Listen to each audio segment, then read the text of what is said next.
Bonjour.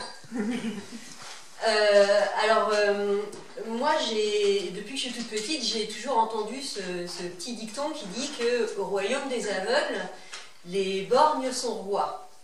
Et moi, je me suis fait l'observation qu'au royaume de ceux qui ne veulent pas voir, les borgnes ont surtout intérêt à bien fermer leur gueule. Et... Merci. Et voilà, et donc je fais partie d'une famille où, comme dans beaucoup de familles, à Noël, c'est les repas de famille.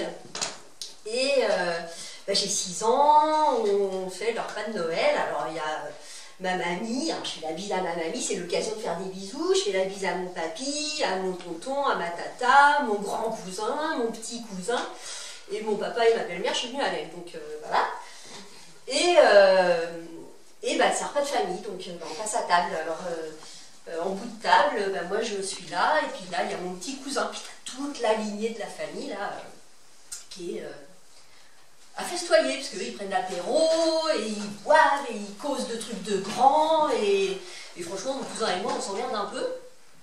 Et du coup, on est à table, les grands ils s'occupent pas trop de nous, et nous on regarde un peu, et puis on se rend compte que on a une assiette, 6 huîtres.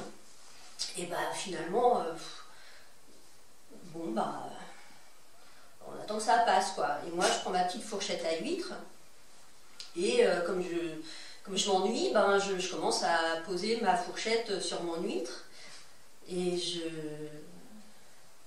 je me rends compte que mon huître, elle bouge.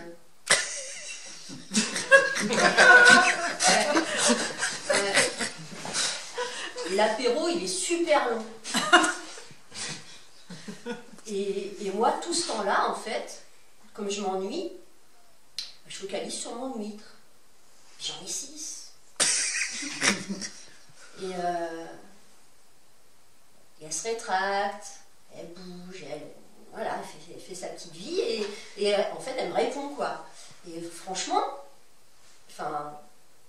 déjà, je l'aime bien. Et l'apéro se termine.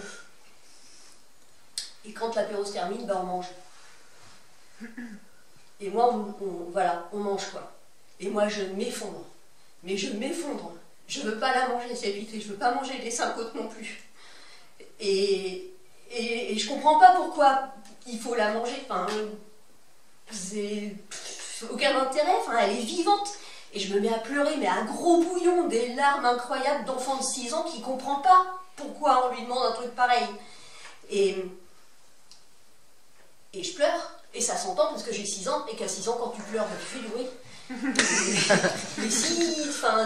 Les autres convives, la famille, quoi, qui me regardent, qu'est-ce qui t'arrive? Et je leur explique, je leur montre, je leur dis, elle est vivante. Et ma pauvre fille, évidemment qu'elle est vivante, tu vas la tuer en la mangeant. Voilà, puis c'est tout. Et donc là, je comprends que l'option de ne pas la manger, ça ne se pose pas, quoi. Elle est soit vivante, soit morte, mais de toute façon, je vais la bouffer. Et puis, je vais manger les 5 autres. Alors, je mets mon petit mouchoir par-dessus mon intuition qu'il y a moyen de se nourrir autrement qu'en bouffant des animaux qu'on va tuer. Je mets un gros parpaing par-dessus mon petit mouchoir pour être bien sûr que le petit mouchoir ne s'envole pas. Et puis, je baisse le front et je mange mes huîtres. Et ça passe pas, hein. Franchement, ça passe pas. Et puis après les huîtres, je mange mon saumon, qui passe pas bien non plus. Et puis mon poulet, je le fais, voilà. Et ça fait des nœuds, et c'est pas bien, quoi, c'est pas bien. Je sens bien que c'est pas bien. Mais j'ai 6 ans. Et moi, j'ai pas compris ça. Clairement, j'ai pas compris. Et puis, à la fin du repas arrive, et on s'en repart tous dans nos maisons respectives, bien comme il faut, quoi. Et à 40 ans, les repas de famille, ça continue d'exister. Donc on continue de voir ma tata, donc c'est l'occasion de claquer la bise. Mon tonton est mort, mais il reste mes cousins avec leurs femmes, leurs enfants, mon papa et ma belle-mère. Et pareil, en bout de table, avec les enfants, il y a moi. Et là, comme je suis quand même adulte, parce que j'ai un bon 40 ans bien tapé, et je fais partie des conversations. Et mon père lance la conversation de Notre-Dame-des-Landes. Alors moi, Notre-Dame-des-Landes, j'ai mon autocollant sur ma voiture, j'y suis allée avec mes gamins et tout, enfin vraiment, bon voilà, on est militants quoi. Et mon père, pas du tout. Hein. Et vraiment. Et donc, commence le moment où il faut argumenter. Enfin voilà, on demande Notre-Dame-des-Landes, n'importe quoi. Vas-y, toi, dis-nous pourquoi faut pas construire. Quoi. Donc j'argumente et tout. Ce à quoi mon père me répond: mais ma pauvre fille, mais t'as vraiment rien compris.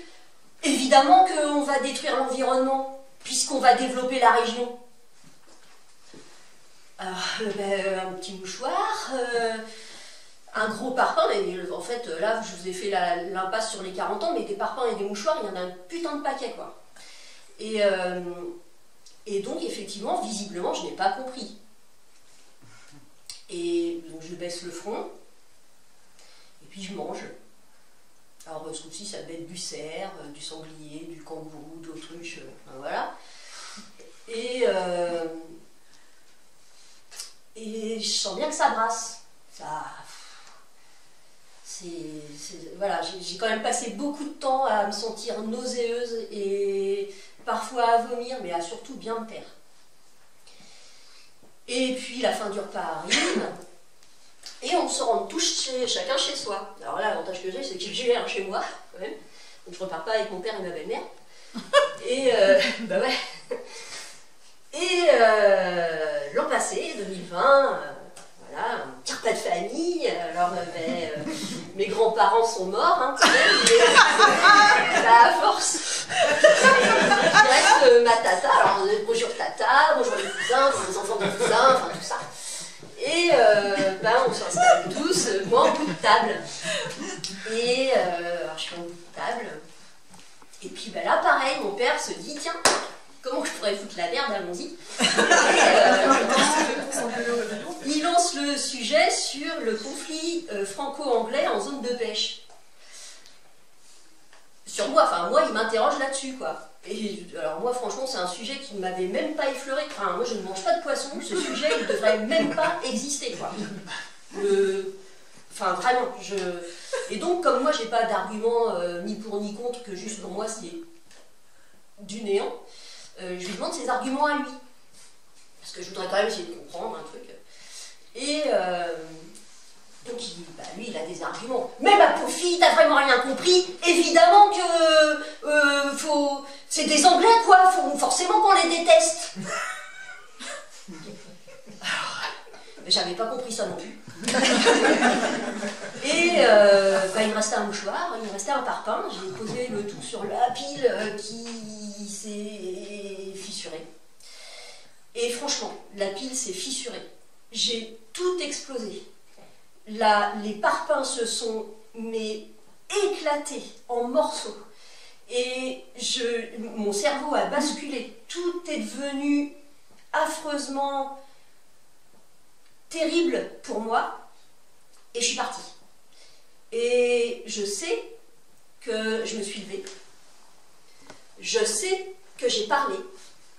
Je sais que certainement j'ai gesticulé. Et quand je suis revenue dans moi, je me suis entendue dire, parce que moi je suis inquiète pour mes enfants. Et j'ai regardé les gens, puisque je revoyais, et les gens me regardaient, et je voyais bien que j'avais bougé, parce que clairement je m'étais donnée en spectacle à ce moment-là. Je ne sais toujours pas ce que j'ai dit, c'était il y a 1 an et demi. Et je suis partie. Et je suis partie et je me suis rendu compte que j'avais rien à faire dans cette famille, j'avais rien à faire dans cette maison, que c'était pas ma place, c'était vraiment pas ma place, et que j'y retournerai certainement jamais. D'ailleurs, j'y ai plus été invitée. Et par contre, moi j'ai compris que la raison pour laquelle moi je me sentais oppressée pour répondre aux attentes de cette famille où c'était le mâle alpha qui sait et que toi tu sais pas, parce que eux ils avaient cette idée que il faut que l'homme, avec le grand H, domine les animaux, qu'il faut que le capital domine l'environnement, et qu'il faut que l'intérêt personnel de soi, de chacun, domine sur le reste du monde, parce qu'en fait, tous ces gens-là, qui sont dominants, pour eux, ils ont peur de perdre cette place de dominant. C'est la peur qui les domine, eux. Et du coup, moi, une fois que j'ai eu compris ça, je me suis dit, ok, la pauvre fille, elle n'avait pas compris, mais moi maintenant j'ai compris. Et moi maintenant je vais arrêter de baisser le front. Et moi maintenant je vais arrêter de me taire. Et effectivement, je ne suis plus invitée.